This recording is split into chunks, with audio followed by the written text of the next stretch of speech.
Allez,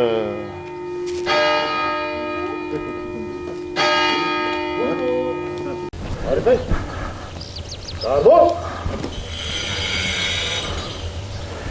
Bravo. Attention aux couleurs. Envoyez. On chantera la Marseillaise tout à l'heure.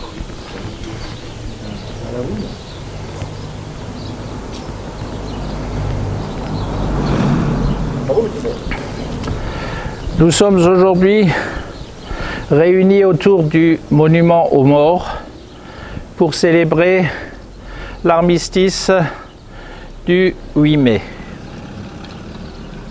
Et je vais procéder à la lecture du message de Geneviève Darrieussecq, ministre déléguée de la ministre des Armées, chargée de la mémoire et des anciens combattants. 8 mai 1945. Par 2 fois, l'Allemagne a signé sa capitulation sans condition. Pour l'Europe, la délivrance est là et la guerre est finie. Enfin, après tant de souffrances et de désolation, après tant d'espérances et de luttes acharnées, même les épreuves les plus douloureuses ont une fin. Même les tempêtes les plus dévastatrices s'achèvent. Une joie bouleversée emplit les cœurs, les drapeaux ornent les fenêtres, les embrassades se noient dans la liesse populaire. Derrière les larmes de joie, celles de la peine affleurent. Personne, bien sûr, n'oublie les villes ruinées, les vies dévastées. Personne n'oublie que l'humanité a payé le plus lourd tribut de son histoire. Notre monde en fut à jamais changé. La Seconde Guerre mondiale est une rupture pour notre civilisation qui se sait encore davantage fragile et mortelle. 76 ans plus tard, reliés par notre mémoire commune et épris de la même reconnaissance, nous nous unissons par la pensée et par notre hommage pour saluer le souvenir de celles et ceux qui ont combattu et abattu le fléau nazi. Pour notre pays, rien ne fut simple. Ce combat prit de nombreux visages et la victoire 1000 chemins.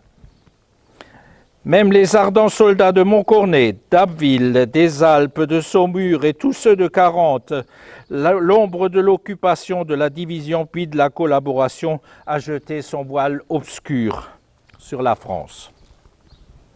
Il y a 80 ans, en 1941, les flambeaux de la résistance brillaient déjà.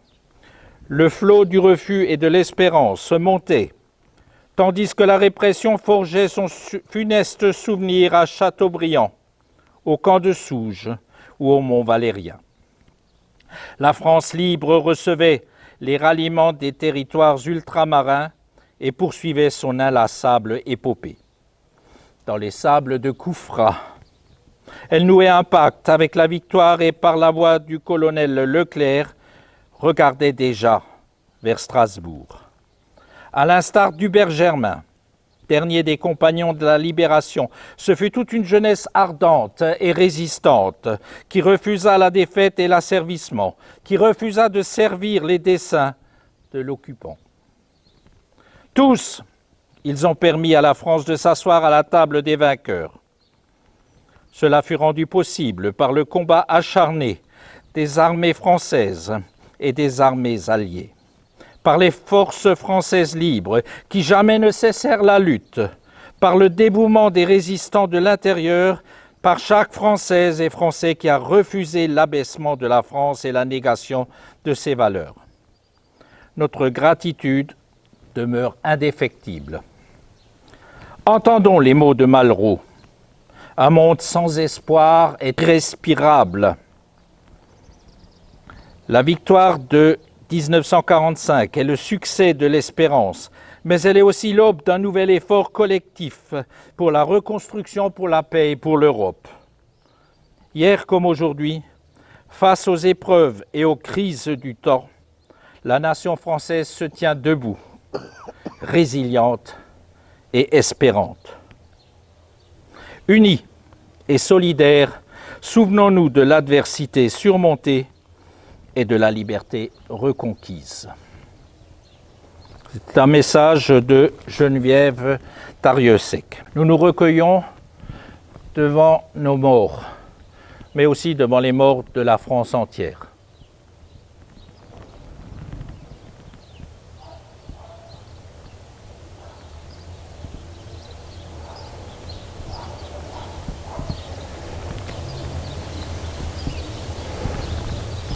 Ça sera plus simple. Allons-y.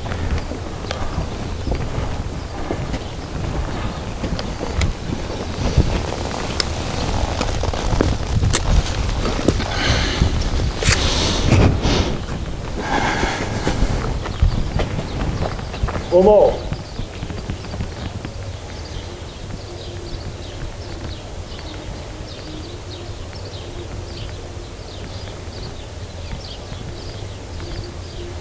On va chanter la Marseillaise. De la patrie, le jour de gloire est arrivé.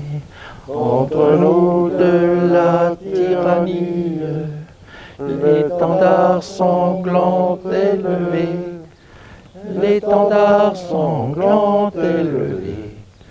Entendez-vous dans nos campagnes mugir ces féroces soldats qui viennent jusque dans nos bras, égorger nos fils et nos compagnes.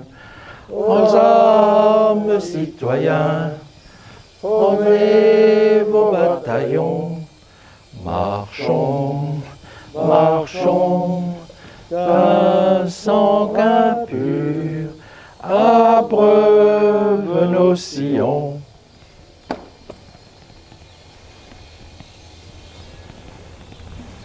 Formons le vœu aujourd'hui, 8 mai 2021, de ne plus jamais avoir de nouvelles cérémonies à programmer et que la paix réside dans notre Europe et dans le monde entier.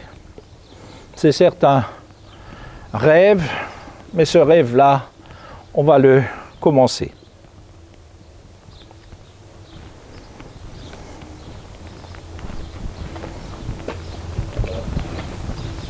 Voilà. Je vous propose maintenant de nous rejoindre. Oui. Merci. On n'a même pas le droit de se donner la main, hein, mais comme c'est des mains gantées, comme c'est des mains gantées. Et des mains masquées. Et des voilà.